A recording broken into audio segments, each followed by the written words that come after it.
Naitwa Japhet Alois Kalegea, ni mchungaji wa kanisa la PAGT Nzega na ni mwenyekiti wa baraza la makanisa mkoa wa Tabora. Kwa siku ya leo tumekusanyika hapa watu wapatao 72, maaskofu wakiwa 15 na wachungaji wakiwa 57.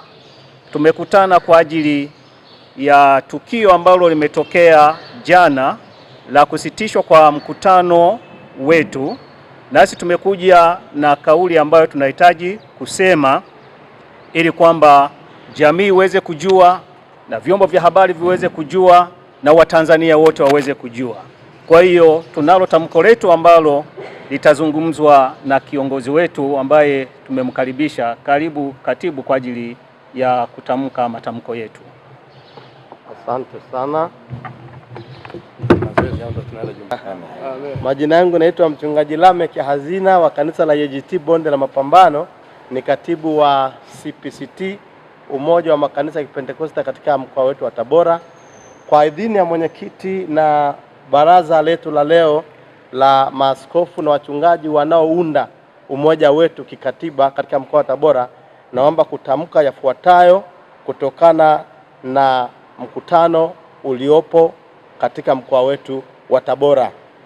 Jambo la kwanza, mkutano ulioandaliwa na LAN kwa kushirikiana na CPCT mkoa wa Tabora usisimamishwe bali uendelee kwa sababu kubwa zifuatazo.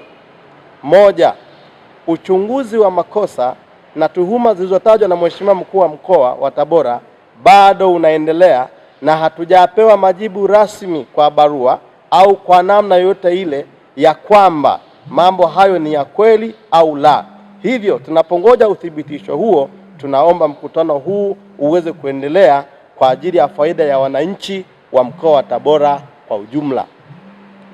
Jambo la pili, maaskofu na wachungaji wanaounda umoja wa makanisa ya Kipentekoste katika mkoa wa Tabora sio mashoga na hatukubaliani na ushoga na hatujakaribisha mhubiri shoga, bali tumekaribisha mhubiri wa Injili ya Yesu Kristo ambaye hajaanzia tu Tabora bali amehubiri katika mikoa yetu ya Tanzania bara, kwa mfano Shinyanga, Mwanza, Kahama na sehemu zingine ndani ya Jamhuri ya Muungano wa Tanzania, na ana vibali maalum vya kufanya huduma hiyo katika taifa letu la Tanzania.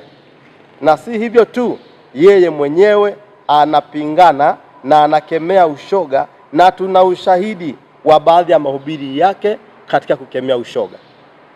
Jambo lingine, CPCT ni chombo kinachofanya kazi kikatiba bila kuvunja sheria za Jamhuri ya Muungano wa Tanzania ili kulinda mahusiano ya serikali na dini.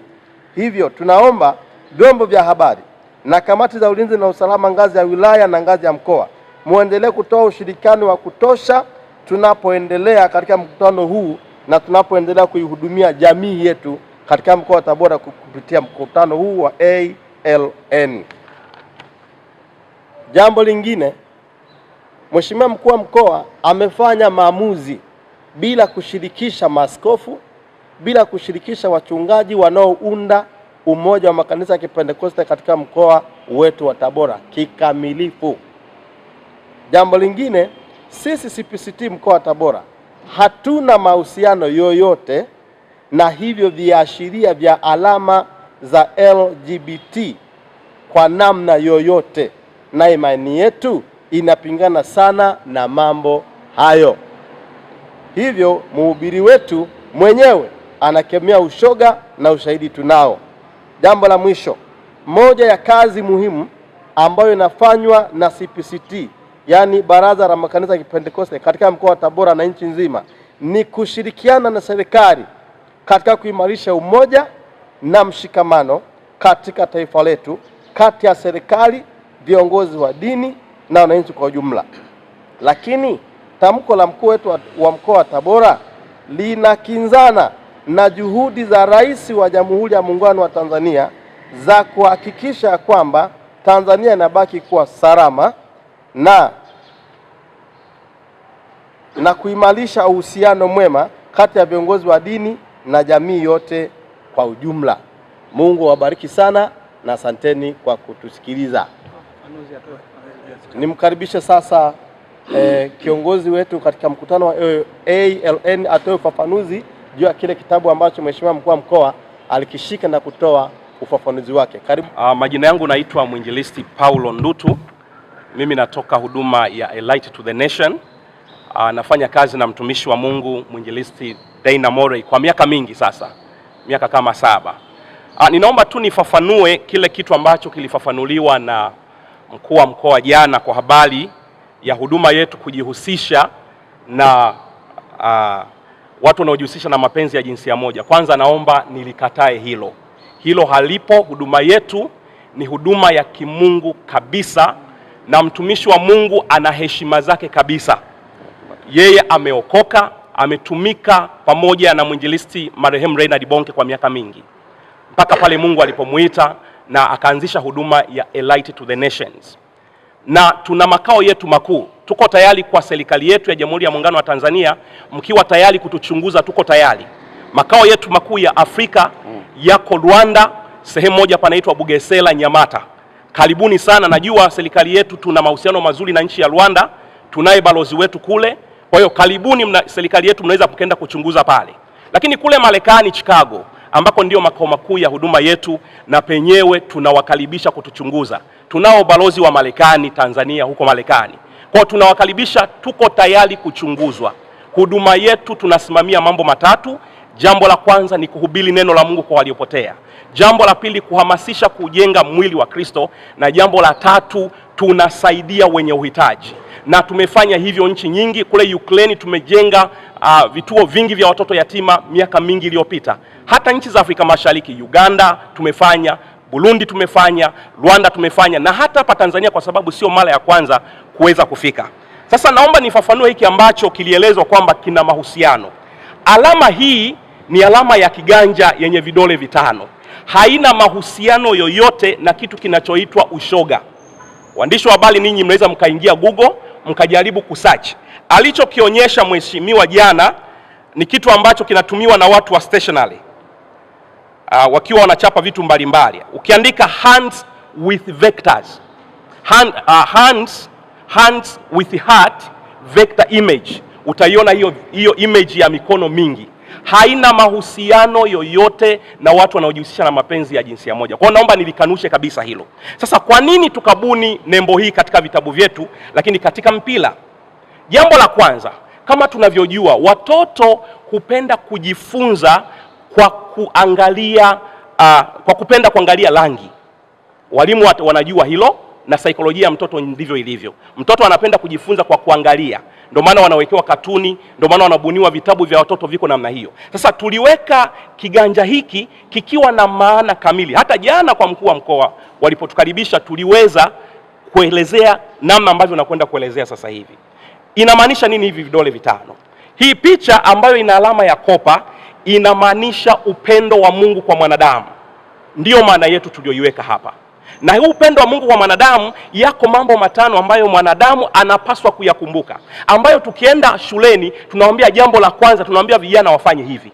Hivi unajisikiaje mtu akikunyoshia hivi? Watasema najisikia vizuri. Sasa hii inaitwa habari mbaya, habari njema, inaitwa habari njema. Habari njema ni kwamba Mungu anampenda kila mtu. Ndicho tunachohubiri kwenye huduma yetu. Lakini kidole cha pili ni hiki ambacho mtu akikusonta namna hii inamaanisha nini? Inamaanisha habari mbaya. Habari mbaya ni ipi? Sisi ni wenye dhambi, tumelisti dhambi ya asili. Na maandiko yanasema tukisema hatuna dhambi tunajidanganya wenyewe, wala kweli haimo ndani mwetu. Kidole cha tatu huwa tunakinyosha hivi, ishara ya bastola. Na tukienda mashuleni, na hata siku ya kwanza tumeanza kwenda mashuleni, tulikuwa na mheshimiwa afisa elimu takwimu sekondari, na siku ya pili, siku ya Ijumaa, tulikwenda naye tukaelezea hivi kwamba alama ya bastola inamaanisha nini, ama bastola kazi yake nini? Ni kuua. Kwa hiyo watoto tunawaambia hii alama ya bastola inamaanisha habari mbaya zaidi. Na habari mbaya zaidi ni nini?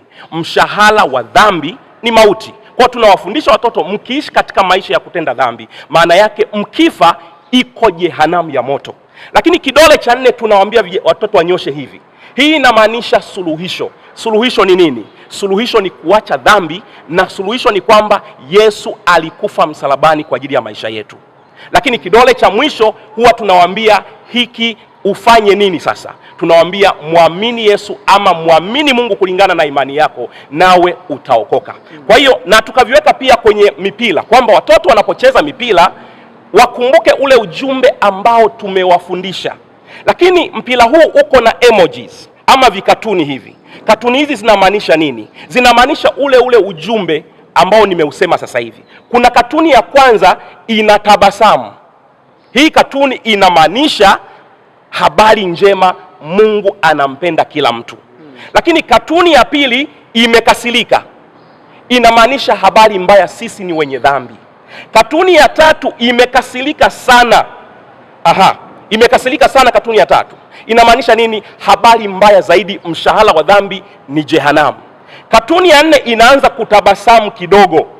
Hii hapa. Inatabasamu kidogo ikimaanisha suluhisho la maisha yetu ni kumkabidhi Yesu maisha yetu kuwa Bwana na Mwokozi wa maisha yetu. Na katuni ya tano imetabasamu sana mpaka ulimi muonekana, ikimaanisha ufanye nini sasa? Ni kumpokea Bwana awe Bwana, kumpokea Yesu awe Bwana na Mwokozi wa maisha yako. Na mipira hii, ndugu wa Tanzania, mipira hii imepitia bandari ya Dar es Salaam kabisa. Imekaguliwa na TRA, imekaguliwa na TBS. Hatuna mashaka na mipira hii. Kwa hiyo kama kungekuwa na shaka tungeambiwa mwanzoni kabisa. Lakini niombe tu wa Tanzania muelewe kwamba huduma yetu tumefanya sehemu nyingi sana hapa Tanzania. Tulikuwepo mwaka 2020, 2021 na 2020 na 2020, 21 na 22. Tukaenda nchi ya Burundi mwaka 2023. Mwaka 2024 tukaenda nchi ya Rwanda. 2025 mwaka jana tulikuwa nchi ya Uganda. Na kama mnavyojua Uganda ndio wako very sensitive. Tunajua Rais Museveni mambo ambayo yuko against kabisa na mambo ya ushoga. Ingekuwa ni hivyo basi Uganda wangeweza kutukamata. Kama nilivyosema, tuko tayari kufanyiwa uchunguzi, makao yetu makuu pale Rwanda, lakini kule Chicago, kwa sababu serikali zetu tunajua ni serikali sikivu na ina wawakilishi ambao wako maeneo kama hayo. Kwa hiyo hatujihusishi na ushoga, ila tunakemea na ushoga. Tuko siku ya juzi tarehe 15 tulikuwa tunamalizia mkutano pale Shinyanga, na tukiwa Shinyanga mwinjilisti Dana Morey alikemea jambo la ushoga peupe kabisa. Waandishi wa habari tutawapa hizo clip mtaona. Lakini kama unataka kujiridhisha pia na huduma yetu, tunakuomba uingie Facebook, ukiandika A Light to the Nations utaiona. Ukienda YouTube A Light to the Nations utasikiliza hata hayo mahubiri. Kwa kama kuna aina yoyote ya ushoga utaipata. Lakini ukweli ni kwamba sisi ni wahubiri, tunaohubiri habari njema za Kristo. Na tulikuja Tabora.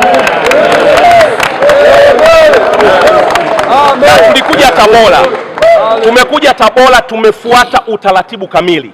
Tumepokelewa na chombo cha CPCT ambacho ni chombo ambacho kiko makini sana cha makanisa ya Kipentekoste.